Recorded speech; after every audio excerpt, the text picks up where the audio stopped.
Hit it.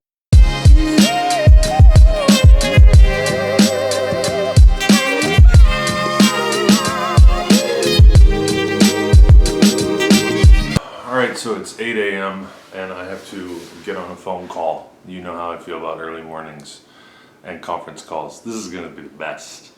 But it's a good guy I'm talking to, so I'm not too sad about that. It's just, it's early, but he's on the East Coast, so that's what you do when people are on the East Coast. You accommodate them, right? And not complain, so I need to stop complaining. Hi, this is Jake. Hi, Jake. It's Landon Whitsitt from the Synod of Mid-America. How are you, sir?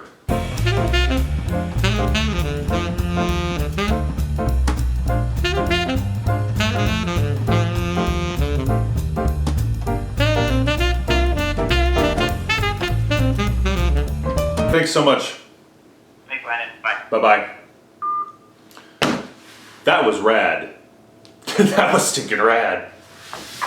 I'm telling you what, I tell people all the time, I have the best job in the church. I really do. I have the best job in the church. You do not have as good of a job as I do. I mean, I have problems in my job, right? There are things that irritate me, just like there are things that irritate you. There are things that I have to do that I don't want to do. But everybody has to do those things, right? That is not the job. In whatever job you're doing, that is not the job. Those are just the things you have to do in order to do the job. Here's the deal. The job that I get to do is better than the job you get to do. I am such a lucky man. I get to make videos with smart freaking people. Ah! All right. Man, I need to get some breakfast. Time for breakfast.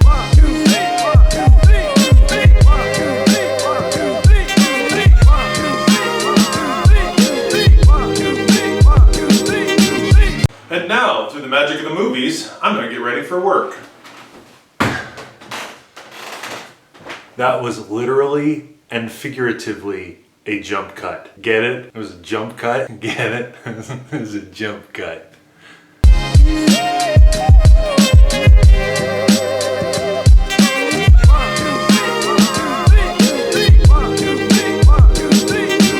So I read this article that was really helpful to me about the stuff that I was talking about yesterday, about how I'm in kind of a creative rut, not really sure what to do with the vlog. I'll link it down in the doobly-doo, but the article's title is How to Go From Successful to Very Successful and Why Most People Can't Do It. Now, I want to be clear. I don't think that having 146 subscribers on YouTube is successful or very successful or anything like that. I'm not trying to overblow my importance, but one of the things that it talks about in here was extremely helpful to me. For a lot of people, having some sort of success or seeing some success is actually a poison for future success. One of the things that can happen is that your focus shifts from the cause of whatever success you've found to the effects of whatever success you have found. And for a lot of people, what this means is that they stop honing their craft. They stop doing the work. They stop trying to get better. This is the resting on your laurels kind of concept. I don't think this is the one that applies to me. I never think that I'm good enough. The piece of it for me that is the problem is the second reason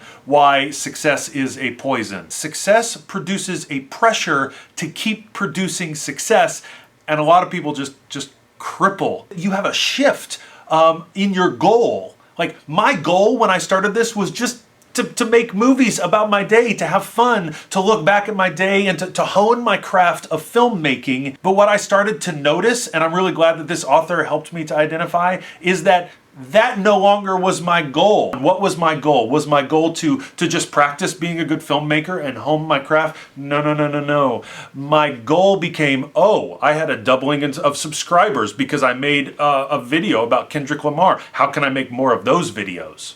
You see the difference? Do you see the difference? So here's what the author encourages us to do. Focus on the fundamentals. Like, didn't we hear that all the time growing up? Focus on the things that you can consistently do and do right. I was constantly trying to figure out, how do I improve this thing? How do I make my vlogs more interesting? I looked back at my early vlogs and frankly, I thought that they were piss poor. I mean, even though they were only 5 months, I would look back and be like, oh God, no, that's disgusting. No, oh. I mean, I was constantly thinking, okay, is this interesting? Is this something? Is it?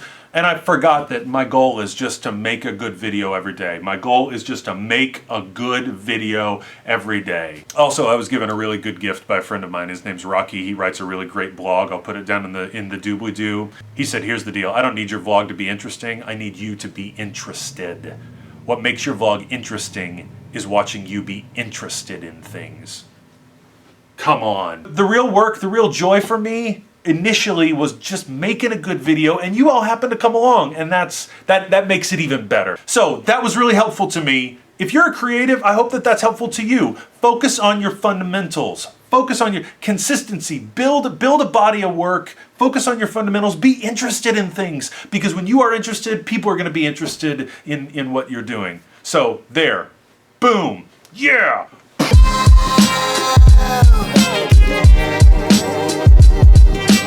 I am a fortunate man in that I rarely commute to work during rush hour. It's just not fun. Let me be clear. My rush hour commute is like 25 minutes tops. So I'm not gonna complain too much, but man, this is ridiculous.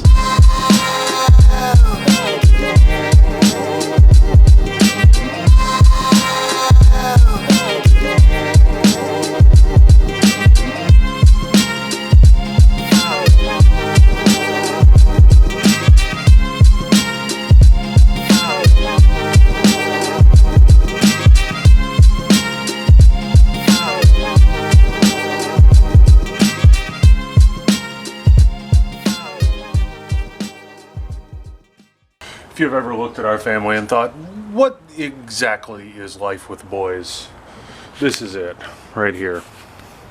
This is our flagpole, but it just has a big branch sticking out of it. Pretty much encapsulates life with boys. Branches and flagpoles. Baby, hit it.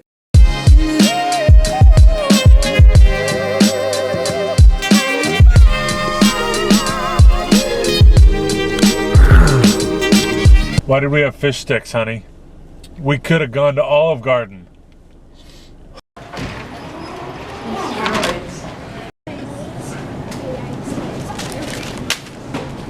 Number one. Jillian has to do a taste test at school? Yeah. Taste test of potato chips. We have to get 3 different kinds of potato It's not chips. taste tests. Other kids are just doing like tests. Oh. Some people are doing like wipes. Are you doing a taste test though? Okay. So I was right. But you don't have to do a taste test. Oh, you don't have to do a taste test. Got it. There we are, chips. W11. Well, here's Archer Farms. Yeah, I need Archer Farms. And I need one other brand, but I'm not seeing it. You might look. So do you think this is traditional? Oh, those are kettle cooked. You don't want. You just want classic. Doing a staring contest.